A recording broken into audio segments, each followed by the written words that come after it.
बोकारो दिन भर में आज बोकारो में कहर बनकर टूटा कोरोना। महज 10 दिनों में जिले में 84 गुना ज्यादा कोरोना संक्रमित। पूरी रिपोर्ट और प्रशासन की तैयारी पर चर्चा बस कुछ ही पलों में। नमस्कार, मैं हिमांशु हाजिर हूं बोकारो दिन भर लेकर। बोकारो की सुर्खियों में कोरोना की इस नई लहर के बीच सब्जियों का क्या है भाव, चलेंगे sector 5 Hatia. Bokaro steel plant के अधिकारी कर्मचारी के छुपे हुनर की भी बात करेंगे और कौन सा बना चास का नगर निगम का स्वच्छता सर्वेक्षण का चेहरा, इसकी भी चर्चा करेंगे। साथ ही साथ ओमिक्रॉन और कोरोना की स्थिति भी जानेंगे। चर्चा और भी खबरों पर होगी, लेकिन उसके पहले जान लेते हैं देश और दुनिया का हाल। प्रधानमंत्री नरेंद्र मोदी की पंजाब में सुरक्षा में चूक का मामला सुप्रीम कोर्ट पहुंच गया है। शुक्रवार को होगी सुनवाई। बुधवार को भटिंडा में एक फ्लाईओवर पर 15 से 20 मिनट तक फंसे रहे थे प्रधानमंत्री। झारखंड की राजधानी रांची के Rajendra institute of medical science यानी कि रिम्स में डॉक्टर समेत 179 लोग कोरोना पॉजिटिव पाए गए हैं। इसमें सीनियर और जूनियर डॉक्टर के अलावा नर्स और रिम्स कर्मचारी भी शामिल हैं। इटली से पंजाब के अमृतसर आई एक फ्लाइट के 125 यात्री के कोरोना पॉजिटिव पाए जाने की खबर है। भारत और दक्षिण अफ्रीका के बीच जोहान्सबर्ग में चल रहे दूसरे क्रिकेट टेस्ट मैच के चौथे दिन का पहला सेशन बारिश की भेंट चढ़ गया। दक्षिण अफ्रीका को जीत के लिए 240 रन बनाने हैं। सप्ताह के चौथे दिन सेंसेक्स 621 अंक और निफ्टी 179 अंक गिरकर हुआ बंद। सोने की कीमत 200 रुपए प्रति 10 ग्राम गिरी, तो वहीं चांदी का कीमत भी 1700 रुपए प्रति किलोग्राम गिरी। अब एक नजर आपके राज्य झारखंड की 3 बड़ी खबरों पर। झारखंड में एक्टिव कोरोना मरीजों की संख्या 11,000 के पार। बुधवार को 3,553 नए संक्रमित मिले। सबसे ज्यादा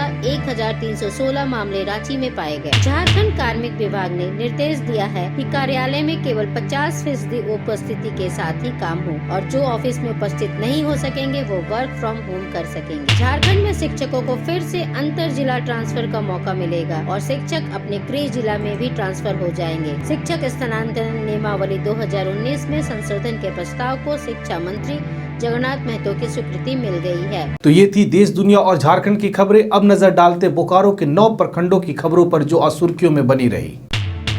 बोकारो में कोरोना मानो कहर बनकर टूट पड़ा है और बेलगाम रफ्तार से बोकारो निवासियों को संक्रमित करता जा रहा है।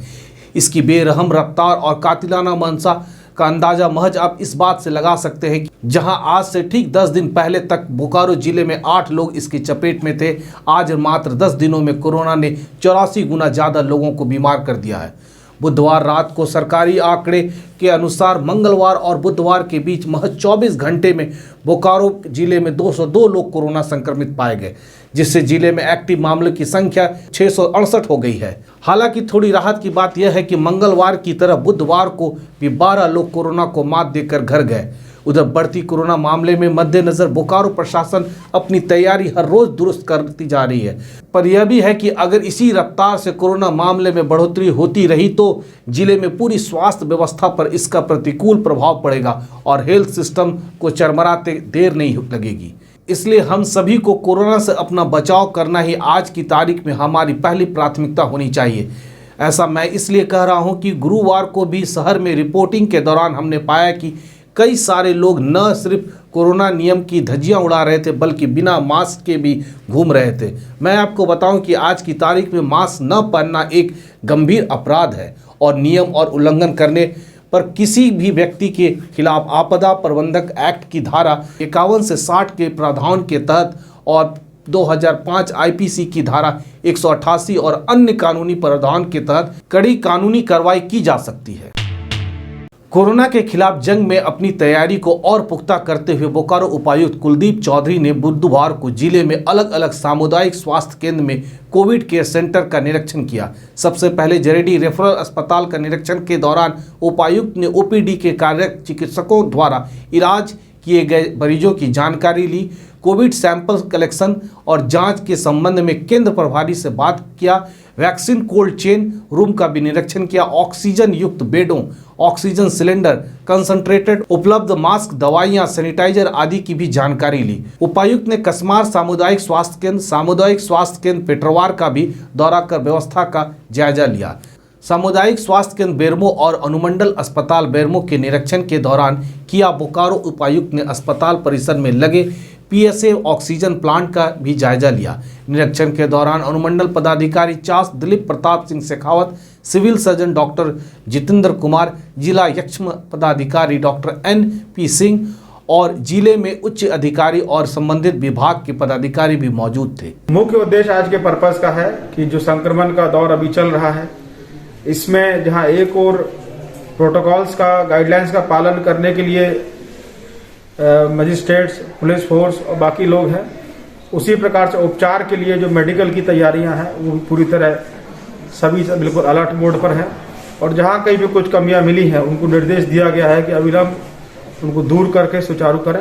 कुछ और बिल्डिंग्स हैं जिनको टेम्परेरी अरेंजमेंट के थ्रू हम लोगों ने तैयार किया है, जैसे एनएम ट्रेनिंग सेंटर जो जरीडीम बना हुआ है, वहाँ पर भी 84 बेड का सुविधा है। सर्दियों को सब्जी का मौसम भी समझा जाता है, जब सब्जी बाजार में हर जगह हरी सब्जी दुकान में सजी रहती है। पर कोरोना के इस नई लहर से सब्जी के भाव में क्या उतार चढ़ाव हुए और कोरोना का कोई असर इसके बेचने वालों पर भी पड़ा है क्या, ये जानने के लिए गुरुवार को हमने बोकारो के सेक्टर 5 हटिया का जायजा लिया।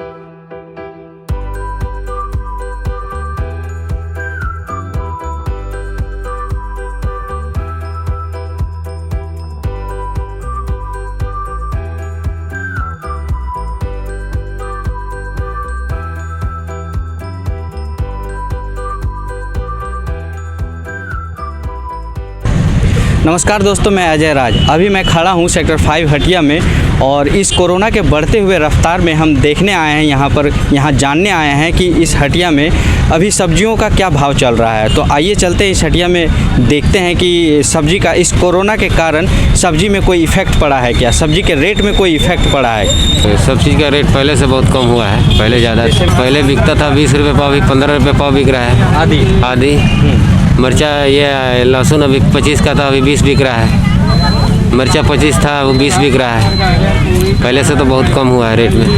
तो रेट कम होने का कुछ कारण है, मतलब आमदनी मतलब है, मगर दुकानदार मतलब खरीदने वाला बहुत कम आ रहा है। कोरोना के कारण कुछ इफेक्ट हुआ है मार्केट?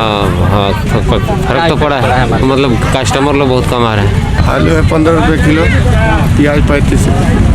पहले भी ये रेट चल रहा था क्या? हाँ, नहीं, कुछ कम हुआ है।